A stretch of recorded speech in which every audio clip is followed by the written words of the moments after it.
Bismillahirrahmanirrahim. Assalamualaikum warahmatullahi wabarakatuh. Mari kita sambung pelajaran kita Simple Past Tense, rumus ketiga dari 16 tenses yang kita pelajari, yaitu rumus yang noun. Sebelumnya kita sudah mempelajari tentang a, verb, rumus yang verb. Sekarang kita lanjut ke rumus noun, rumus yang kedua dari Simple Past Tense. Untuk definisi sudah dijelaskan di awal di video sebelumnya. Sekarang kita langsung masuk ke ciri-ciri. Clues-nya ada 3. Yang pertama, used to be to, ada was dan were. Nah, kalau di simple present tense dulu kan kita menggunakan to be ke 1 untuk noun. Nah, to be ke 1 kemarin masih ingat? Ya, ada am, is, dan are. Am untuk I, is untuk he, she, dan it, dan are untuk you, they, we. Nah, kalau untuk to be kedua, ada was dan were. Was untuk subjek I, he, she, dan it, dan were untuk subjek you, they, dan we. Seperti itu. Ciri-ciri kedua, use adverb of time for past. Jadi menggunakan kata keterangan waktu untuk lampau. Khusus untuk lampau ya, namanya juga simple past tense kan. Nah, jadi ciri-cirinya adalah menggunakan seperti yesterday, last night, last week, a month ago, 2 years ago, dan lain-lain. Ciri-cirinya seperti ini, menggunakan last seperti video sebelumnya dan juga menggunakan ago. Ya, seperti itulah ciri-cirinya. Selanjutnya, ke ciri-ciri nomor 3, use the articles. Menggunakan artikel hanya untuk countable noun. Ya, countable noun only. Kalau uncountable ya nggak boleh pakai atau the ya, seperti itu. Untuk di depan kata bendanya. Oke, lanjut kita ke pattern. Kita ke rumusnya. Nah, di sini rumusnya ada to be kedua juga jelas. Ini perbedaannya dengan simple present tense yang rumus noun dan adjective. Hanya saja to be pertama diubah menjadi to be kedua. Yaitu untuk affirmative sentence atau kalimat positif, subject plus to be to, was atau were tadi ya, plus noun. Noun di sini sebagai objek ya maksudnya. Untuk negatifnya, ciri-ciri negatif ya taruh not. Pastikan menaruh notnya setelah kata bantu, yaitu to be kedua. Ada subjek plus to be to plus not plus noun atau objek ya. Untuk interrogative sentence ya atau kalimat tanya, seperti biasa, posisi subjek dan to be kedua ditukar. To be kedua di urutan ke depan, urutan pertama, dan subjek di urutan kedua. Nah, jawaban jadi to be kedua plus subject plus noun atau objek plus question mark. Jangan lupa pastikan tulis lambang ini, tanda tanya. Dan jawabannya jika yes, subject plus to be to. Bila negatif, no, titik, subject plus to be to plus not, taruh not, jangan lupa.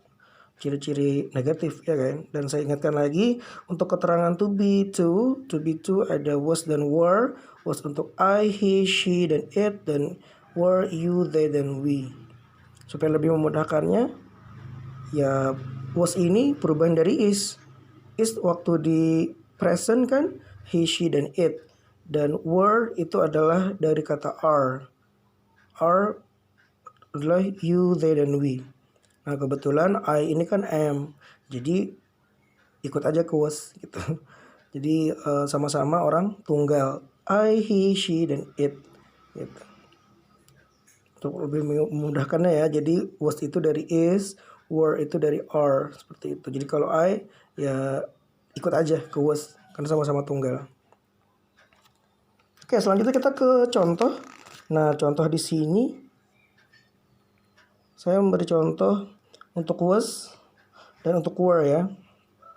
Nah, untuk was positif atau kalimat positif atau affirmative sentence adalah My sister was a baby 10 years ago.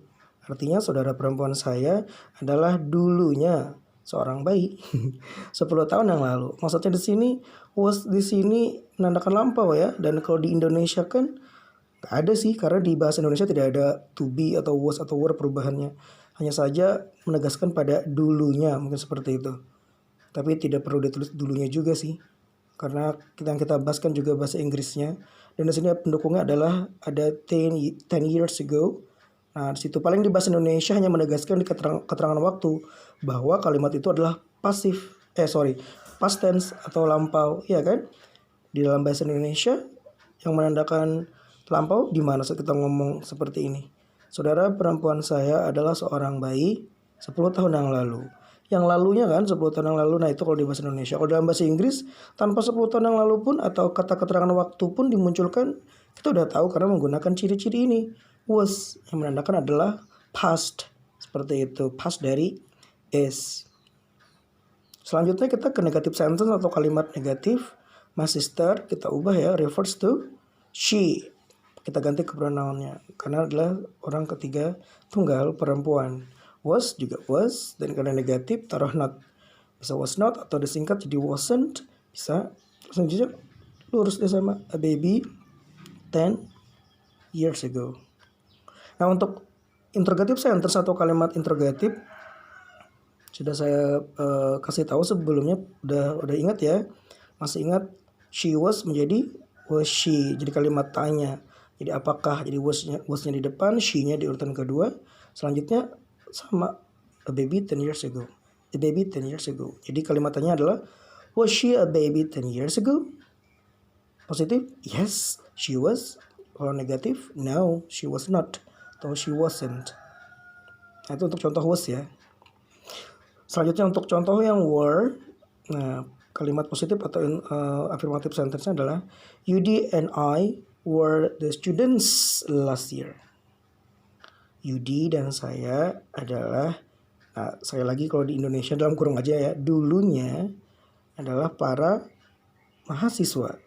Pakai S ya, kenapa? Ya karena subjeknya lebih dari satu, artinya jama students last year, tahun lalu. Tanpa last year pun sebenarnya bahasa Inggris nggak wajib amat ya, tapi ini sebagai pelengkap dan pendukung untuk ciri-ciri menandakan bahwa past tense. Ciri-ciri paling utama adalah ini were. Ini benar-benar nadain ini past tense dan ini mendukung. Dan ini pastikan huruf S. Kenapa? Karena kita menggunakan UD and I. Kenapa UD and I? Kenapa nggak I dan UD?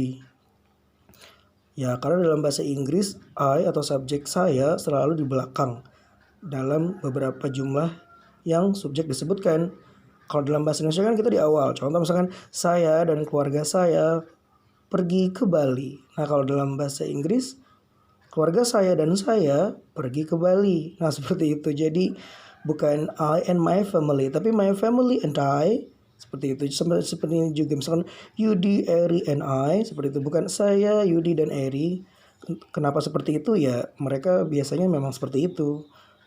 Silakan tanyakan saja kepada orang Inggris atau orang bulenya. Karena seperti itu ya, I-nya selalu di belakang. Yudi and I were the students last year.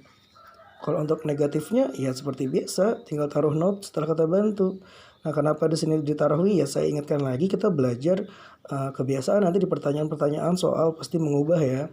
Berarti merujuk kepada siapa nih? Gitu. Jadi ingat gitu. Jadi you and I pronounnya adalah we. Iya. Karena kalau nggak ada I-nya jadinya apa? Cuman Yudi jadi he, ya kan? Kalau Yudi and Eri berarti mereka, nggak ada I. Yudi and Eri adalah they. Karena di sini pakai I, jadi Yudi and I adalah we, kami atau kita ya. We were not the students last year, ya pastikan ya pakai not setelah to be. Terus kalau kalimat tanya ya seperti biasa, we were menjadi were we. Were we. Were we the students last year? Apakah kita mahasiswa tahun lalu? Yes, we were. No, we were not. Ya kalau ditanya kita ya kita ya. Kalau ditanya dia ya dia, tapi kalau ditanyanya you, jawabnya I. Kalau yang ditanya adalah meyakinkan diri sendiri, berarti lawan bicara bilangnya ya kamu. Seperti itu.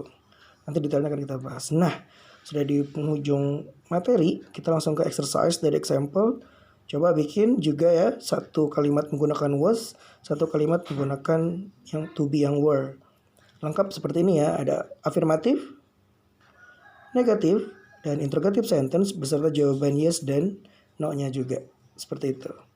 Nah, sebelum latihan, pastikan kamu catat yang lengkap ya, dan simak betul-betul dari awal tadi. Mulai dari petunjuk atau clue atau ciri-cirinya sampai 3 macam, kemudian ke rumus. Setelah rumus, yaitu ada contoh. Contoh tadi, tolong disimak baik-baik. Kalau ada pertanyaan silahkan tanyakan. Kalau tidak pertanyaan langsung ke kolom komentar jawab beserta nama. Jangan lupa dicantumkan. Mulai dari was sampai were lengkap. Tugasnya bikin satu ya. Cukup satu aja. Satu was, satu were. Dan pastikan pakai nama orang ya. Nanti baru diubah ke pronoun. Belajar supaya lebih peka terhadap perubahan subjek menjadi pronoun apa seperti itu supaya terbiasa. Oke, good luck for your exercise and see you on the next video. Bye bye.